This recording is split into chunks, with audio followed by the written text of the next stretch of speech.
Okay, we're live. So, hello everybody. This is the second video in the new series, Assassins of Language Learning, where we tackle different motivation killers when it comes to learning a language.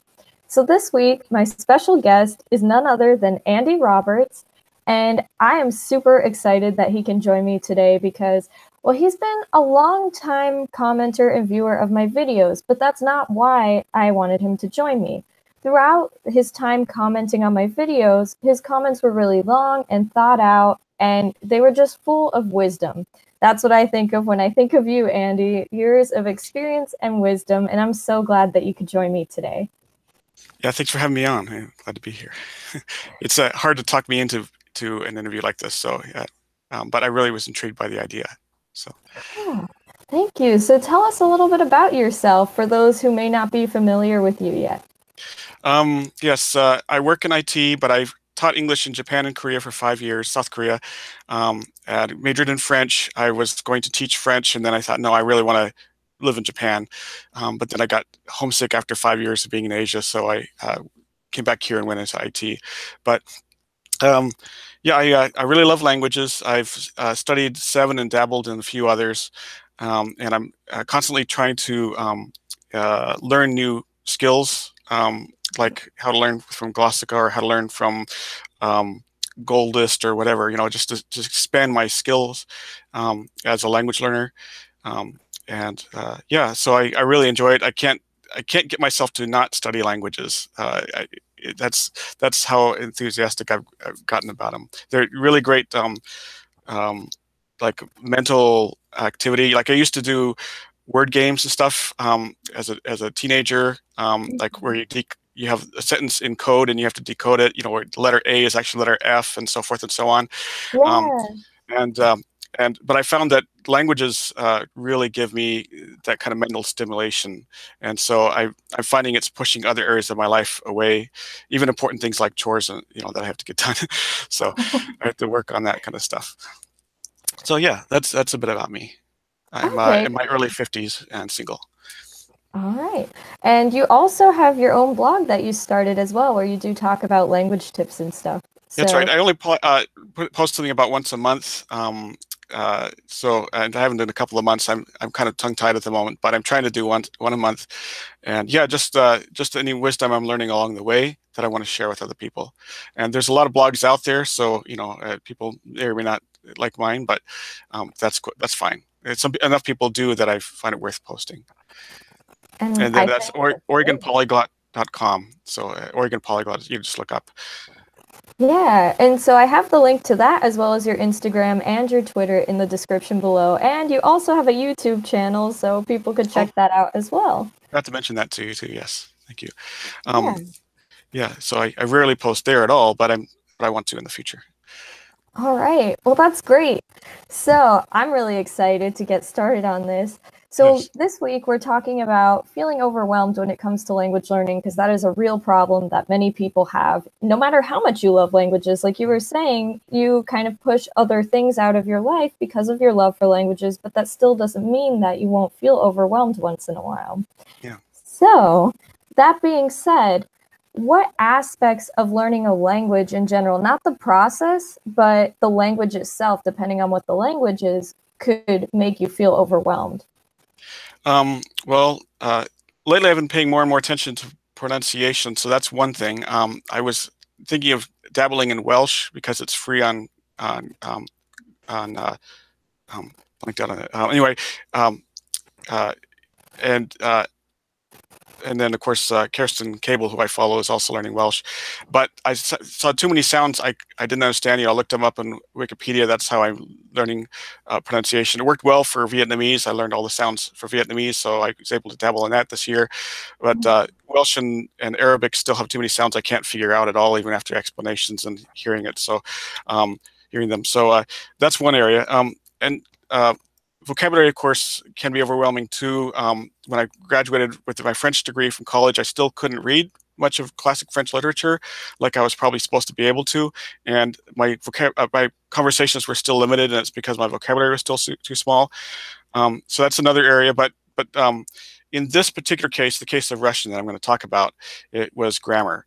And grammar is an area that I really love, because what I like to do, like with Korean and Japanese, is I'll look through a grammar book, find just the grammatical constructions I want to learn, write them into a notebook, pocket notebook, like this, that I can take with me. It fits in my pocket, like they use for, I guess, college exams when you're writing an essay and you turn it in as a test.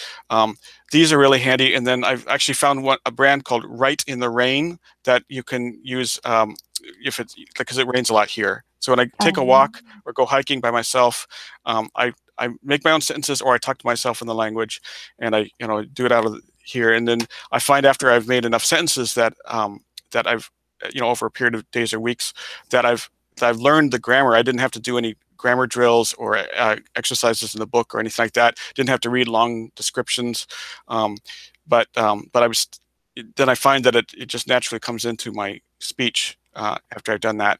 So but the problem with Russian is there's so many irregular words that if I try to do that with that, I felt that I would probably be saying things wrong all the time.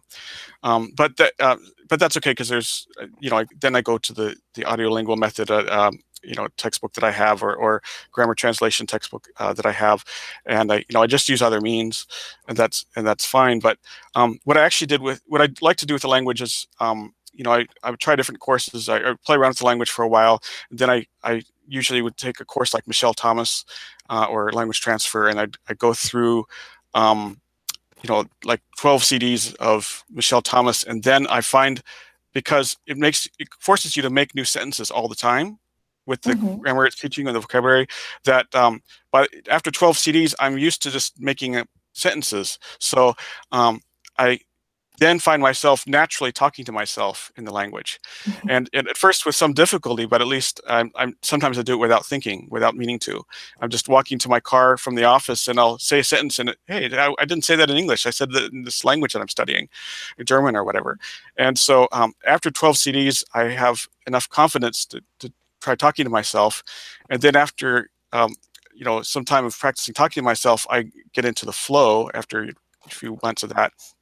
Maybe taking a dictionary with me and looking at words that I need as I go, and then once I can get into the flow of talking to myself, then I spend a couple of months on listening practice, and after that I hire a bunch of tutors in Italki, and I pick a subject in advance, and I practice the same topic with multiple tutors, one after the other, until it gets easier for me.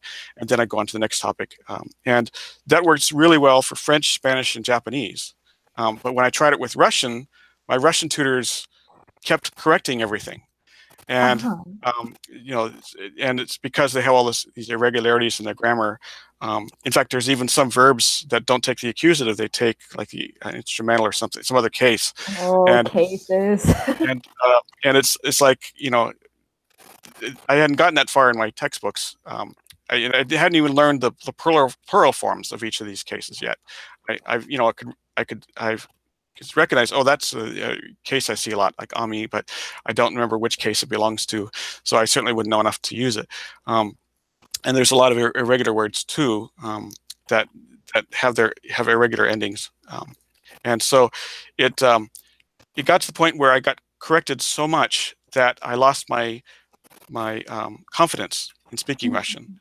And then I bought this book by Terence Wade, A Comprehensive Russian Grammar, which is considered a gold standard. And it's just a grammar book, it doesn't have any exercises in it. I think there's a workbook separately that does. But when I looked at that, I saw that Russian grammar is even more complex than I thought it was. Even though I like to break grammar down into small pieces and learn a little bit at a time, it looks like I'd be doing this for years. And so I thought, maybe it's not worth it. I'll just stick with these other languages that I can use more often, like the Japanese and Korean. And so I gave up on Russian for a whole year. I was overwhelmed by the grammar because of overcorrection and just seeing how complex it is. And so Yeah, it took me a year to get over that. And what I'm going to go ahead of your questions here because you sent me the questions in advance. What I actually did to fix it, first I did wait that year and until the feelings subsided. And then I contacted some people with questions. I asked them, how do you learn these irregular grammatical rules in Russian? So I sent the question first to Luca Lampariello because he was about to do a question and answer series of videos, but he never ended up making that series. So he never answered my question, which is too bad because he's an expert in Russian for sure. He speaks at a very high level. And he's Italian, by the way. And then, and his English is almost perfect too. So, and Great. then, I love his stuff. yeah. And then I went to Kirsten Cable because she does question and answers on her podcast, The Fluent Show. And I had to wait a month or two, but finally, 2 weeks ago, she answered my question to the whole episode, 30 minutes. But she had also gone back and forth with me in emails asking for more information. And so she took my question, what do you do with a language with irregular grammar, and narrowed it down to, oh, what do you do when you're overwhelmed about grammar? And so that's what she actually talked about. So I got 30 minutes of free advice from her on her podcast. And then I bought a course by Lydia Machova. She has been making these video courses on language learning methods for years, but only in Slovak, her native language. And she finally made one in English. And so I bought it. And during she had like a webinar where she promoted it and introduced it and had a sale price for it for the first, pilot users. And so I bought it during that hour she was online, and so I got put into a drawing and got a free one-on-one consultation for her for an hour, just like this, but privately. And so I told her my situation. She gave me advice. So I have, Kirsten Cable's advice and then Lydia Machova's advice down here. And I thought about it for a couple of days, and I came up with a plan. And what I finally did was I took my idea that I do with Korean and Japanese, but instead of just putting, this grammatical ending means this, and then make my own sentences from that, which would mean I would be making wrong sentences a lot because of all the irregular endings. Instead, I take a topic like this is time expressions, and I actually put phrases with words I might use. So next week, last month, this spring, on Tuesday, at 4:30, things like that. And I'm going to make sentences with these phrases. And this way I'm combining grammar and vocabulary at the same time. And so I'm going to give that a try. And just spending an evening writing out the phrases in this notebook brought back a lot of my confidence that I can do this. I haven't actually started doing this yet because I decided to spend this month just on pronunciation. So I've actually got a couple of books that are out of print, way out of print. This one I studied when I was in Japan. I bought online, and this one, which is on cassettes. Oops, on cassettes. But they go really into detail, even more so than my last year. I had a tutor for 12 sessions to practice just pronunciation before I did the conversation. And she has a vast background in linguistics, but she didn't even go into detail as far as these do. So I'm spending the month just reviewing my Russian pronunciation, and then next month I'll probably work on just parroting sentences, and then after that I'll decide which textbook or course I want to use. But it'll probably be another year before I actually have the confidence to try conversation practice again. But of course at this point I'm rusty anyway, so it's okay. And my work is stressful this year. I have to upgrade 250 computers to Windows 10 from Windows 7. I'm the only IT tech in my office that does this kind of work. So so I'm busy with that, and not really getting much help. So I'm not scheduling any conversation practice on Italki like I used to do before work in the mornings. I'll do that again next year. So anyway, so those are the three things that I did to overcome my overwhelm of Russian grammar. First, I waited until the feeling subsided enough, and then I asked for help and got advice and thought about the advice. Of course, I don't take all of it, but I take some of it. And finally, I improvised. I became creative and innovated. Took a method that works for me and innovated it to work with this language.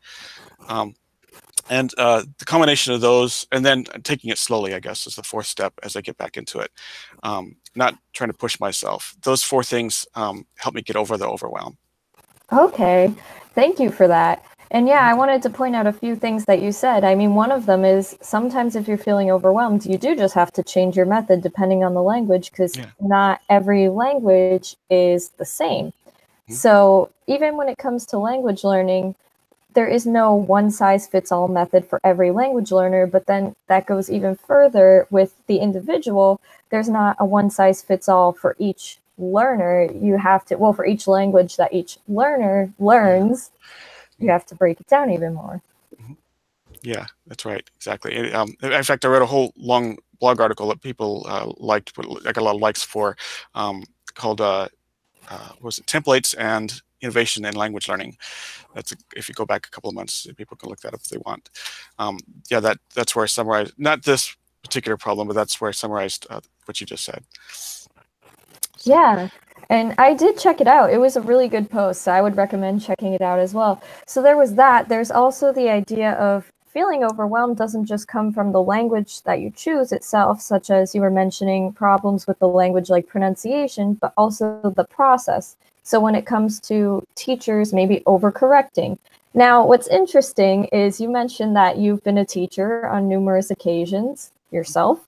So from the point of view of a student and a language teacher, what advice would you have for teachers as far as correction goes? Because being a teacher could be hard. So how do you know like how much to correct someone? What would you say about that?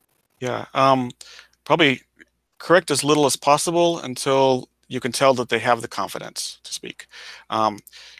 Gaining the confidence in conversation is really, really hard for most people. There's some people like Ophelia Vert who are very outgoing and can kind of pick this stuff up really quickly. But for a lot of us, we're very introverted, and it's hard for me even to converse for a long time in English. I often tire out of a conversation after a few minutes, and that's why I don't go out much to parties or anything. I just can't handle it for very long. So when I hire a tutor for conversation practice on a talkie, I start with 30-minute sessions because that's all I can handle. And then, after several months or like 2-3 months, I can maybe move it up to 45 minutes and then gradually move it up to an hour. So I could do an hour, in French now because I've done a lot of conversation practice and studied French for a really long time. But I'm still stuck at like half hour for most of my languages.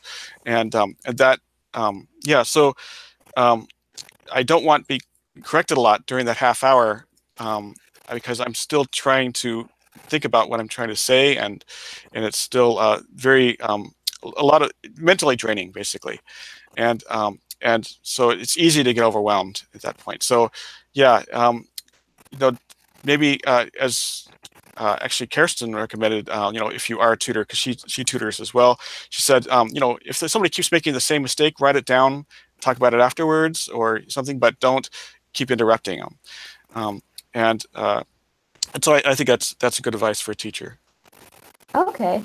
Yeah, and even when it comes to being a student as well, another thing if you are feeling overwhelmed is maybe you didn't find the right teacher either. So one, like the system of how you're learning the language, but then two, also the tutor that you picked, because it does take a lot of work to find the right fit for you as an individual.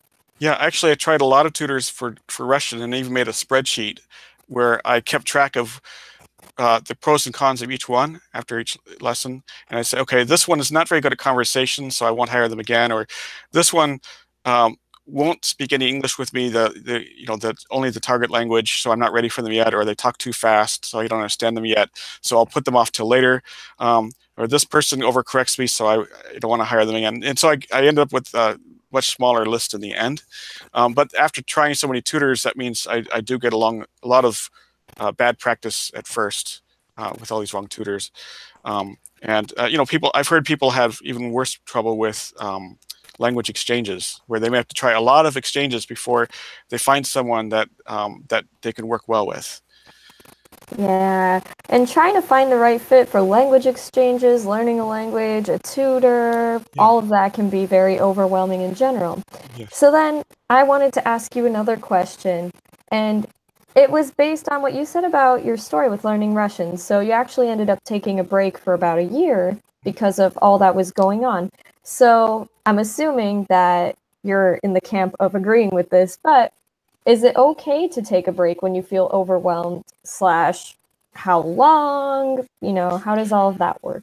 Yeah, that's the nice thing about having an interest in many languages is you can just switch to another one for a while. In fact, I majored in French, but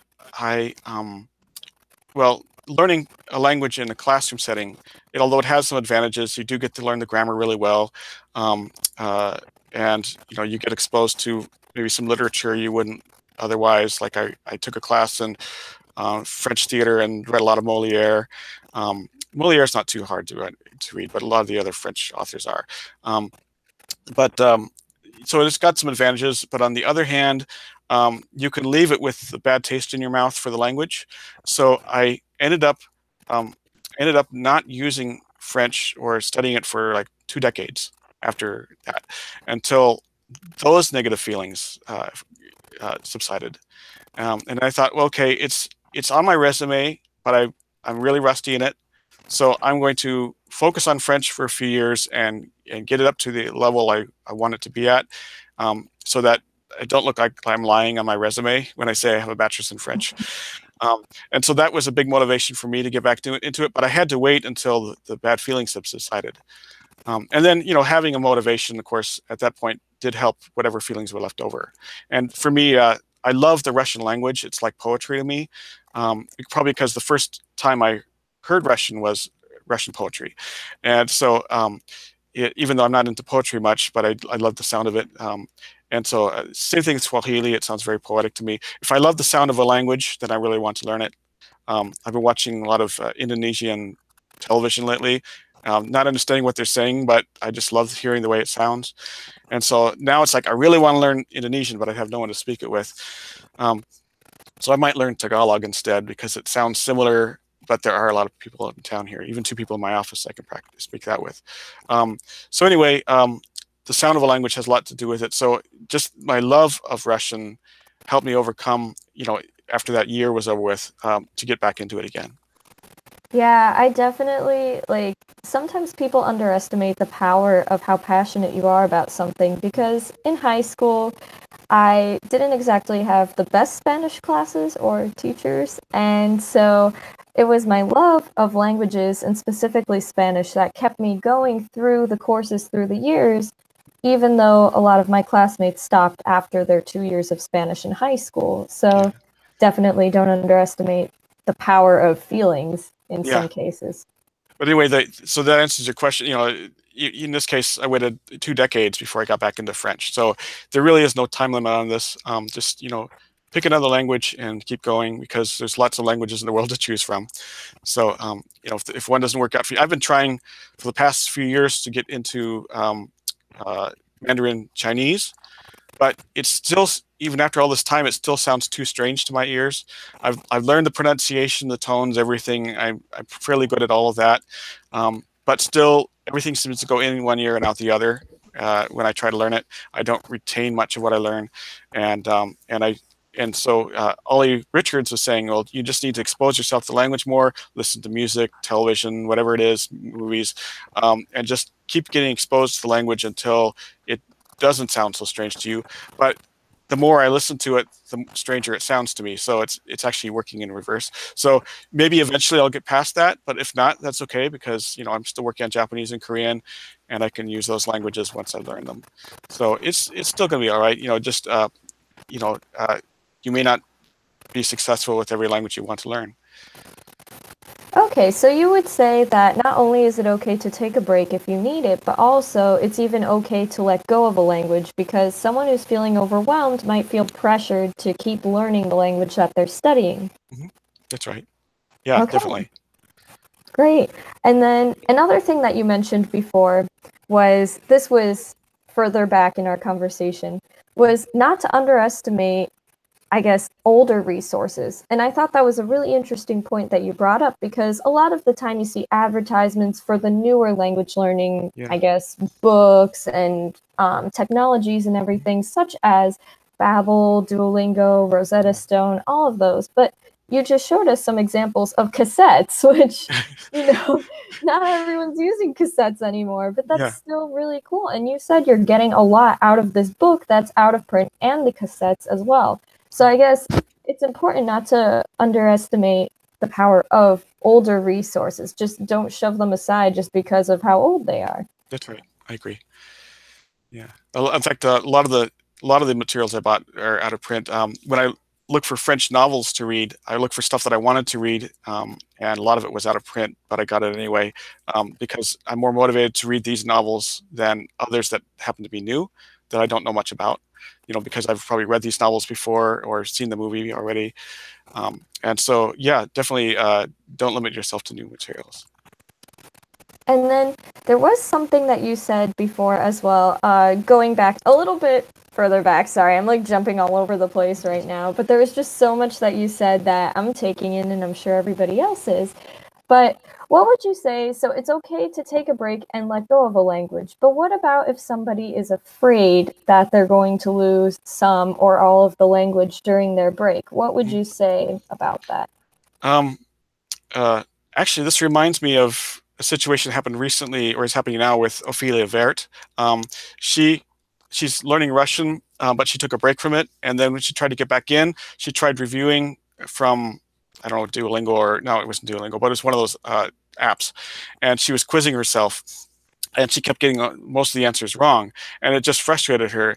And so I in my comment under, I said, actually try a totally different course that you haven't done before. Start from scratch, and this will give you confidence in what you do remember rather than worrying about what you don't remember, and it'll give you a fresh start, and maybe this new course will be more interesting to you anyway. So yeah, if you're worried about forgetting everything, that's okay, because you can just pick up a different course and start over from the beginning, and that will bring back your confidence, and it'll review the material in a totally different way, so you're more likely to retain it after that. Forgetting and relearning is part of the language learning process. Mm-hmm. And I would agree with that completely. And I think it's really neat what you mentioned, because once again, something I've never thought of myself, not only can you let go of a language if you have to, but you could let go of a language resource. Yes, definitely. And you often have to do that.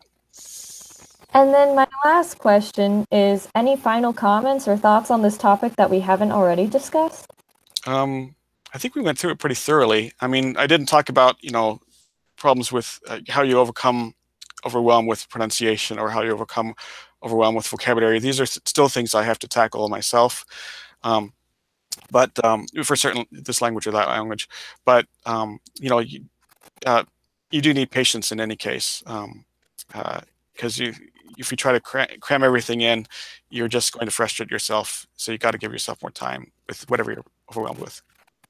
Okay, and it just goes to show that no matter how long we've been learning languages, we could still get overwhelmed, and I don't know, we just might need to take a break. We still, even if we figure out how to solve a problem, there will still be other problems that we're still learning how to solve throughout our lifetime. Absolutely. That's right. So thank you so much for joining me, if that's all. Angela. It was so nice to have you, and finally get to talk to you and meet you.